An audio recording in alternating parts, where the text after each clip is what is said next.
Hello students, in today's class we are going to learn 4th standard English lesson number 19, that is the ugly duckling. So ये unit 3 का है, ठीक है, जो अभी आपके एग्ज़ाम में आने वाला है. तो चलिए देखते हैं. यहाँ पे मीनिंग्स देखिए दिया गया है.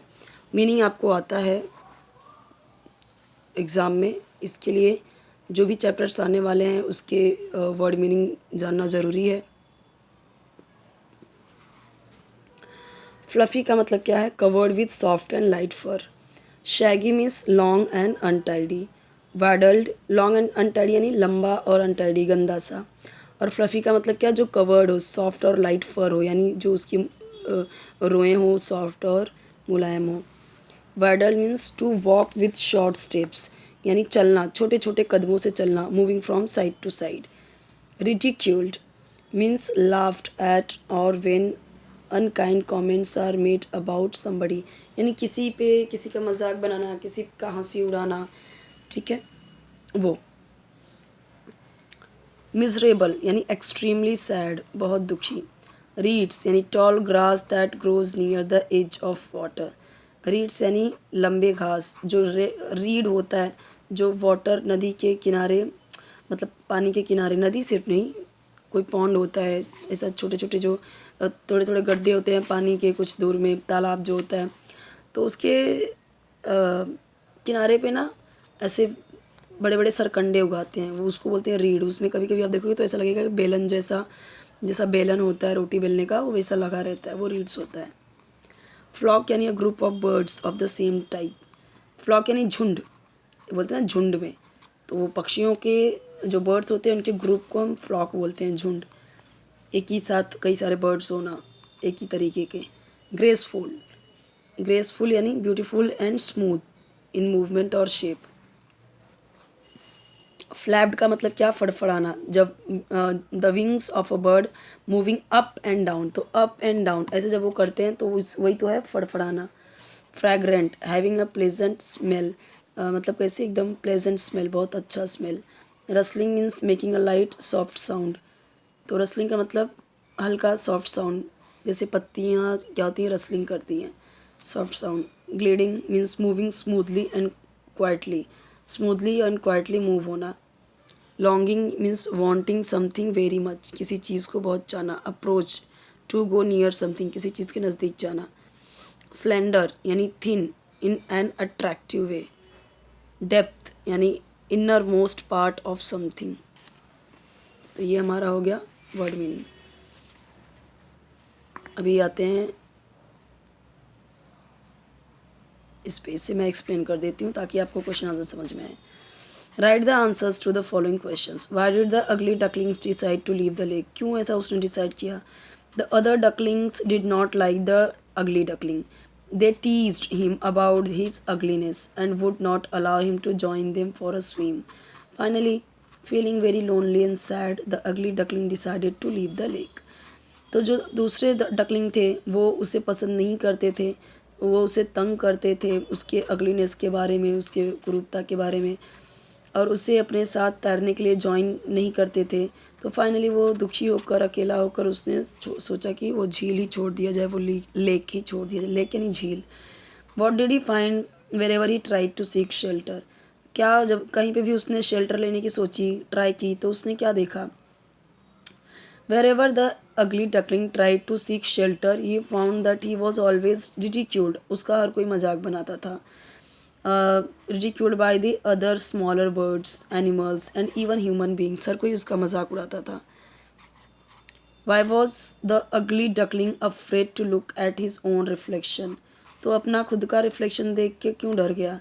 The ugly duckling was afraid to look at his own reflection because he thought that he looked very ugly. उससे लगा कि वो बहुत अगली है.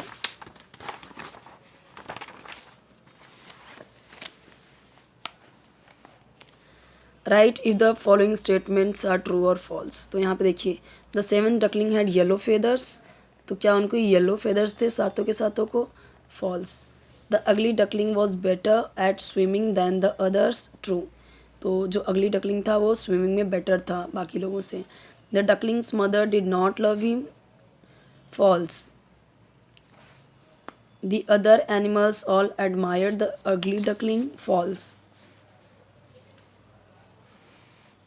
Positive, comparative, superlative. तो यहाँ पे देखिए प्राउड यानी प्राउड, प्राउडर यानी इससे ज़्यादा प्राउडर, प्राउडेस्ट यानी सबसे ज़्यादा प्राउडेस्ट। तो यहाँ पे जो अंडरलाइन है वही आंसर है। अगर आपको ये दिया हुआ है इसका मतलब आपको ये और ये लिखना है। तो ये भी यहाँ पे ये दिया हुआ है, सुपरलेटिव दिया हुआ है, तो उसका कंपेरेटिव और पॉजिटिव आपको लिखना है। Lonely, lonelier, loneliest. वो अभी फ्लफियर दिया हुआ है तो यहाँ पे फ्लफी लिखा, फ्लफीएस्ट। यहाँ पे देखिए स्मार्टेस्ट दिया हुआ है तो यहाँ पे आपको पॉजिटिव और कंपेरेटिव लिखना है। स्मार्ट, स्मार्टर, यहाँ पे ई आर आएगा, smarter, E R, smart, smarter, smartest. अभी यहाँ पे देखिए दिया गया है एडजेक्टिव आपको लिखना है। Soft, fluffy, yellow, fine, little, grey, grey यानी shaggy, ugly. Write an exclamatory sentence and one question. Exclamatory sentence, it looked so ugly. Question, why is he so ugly? यानी एक्सक्लामेटरी सेंटेंस में जहाँ पे ये वाला आया ना साइन, इसका मतलब कि एक्सक्लामेटरी सेंटेंस है। कोई कहीं पे हम बहुत लाइक कहीं दुख की बात है, कहीं खुशी की बात है, या फिर कोई जहाँ पे आप आश्चर्य हो गए, सरप्राइज्ड हो गए, वहाँ पे ये साइन लगता है, ये मार्क लगता है। क्वेश्चन देखिए जैसे व्हाई इज़ ही सो अगली। यहाँ पे पैराग्राफ देखिए, write the answers to the following questions. whom did the ugly duckling meet in the beautiful garden. तो किससे मिला वो ब्यूटीफुल गार्डन में। The ugly duckling met 3 beautiful white swans in the beautiful garden. Swan यानी हंस, हंस से मिला। Was the ugly duckling happy in the end, which lines tell us that. क्या लास्ट में वो खुश था, कौन सी लाइन हमें ये बताती है। Yes, the ugly duckling was happy in the end, last में ये कौन सी लाइन बताती है। He curved his slender neck and cried joyfully from the depth of his heart. I never dreamed, कौन सी लाइन बोला, I never dreamed of such happiness as this while I was an ugly duckling. तो वो यहाँ पे बोल रहा कि मैंने कभी सोचा भी नहीं था कि ऐसी खुशी मुझे मिलेगी, while I was N duck, कि मैं एक अगली डकलिंग था और मैं इतना अच्छा हो गया। ये जो ब्लैंक्स है यहाँ पे आपको एडजेक्टिव लिखना है। तो यहाँ पे देखिए स्वान्स, तो यहाँ पे आपको क्या लिखना है, ग्रेसफुल वाइट स्वान्स। तो अब यहाँ पे देखिए गार्डन है, गार्डन के पहले क्या लिखेंगे, ब्यूटीफुल फ्रैग्रेंट।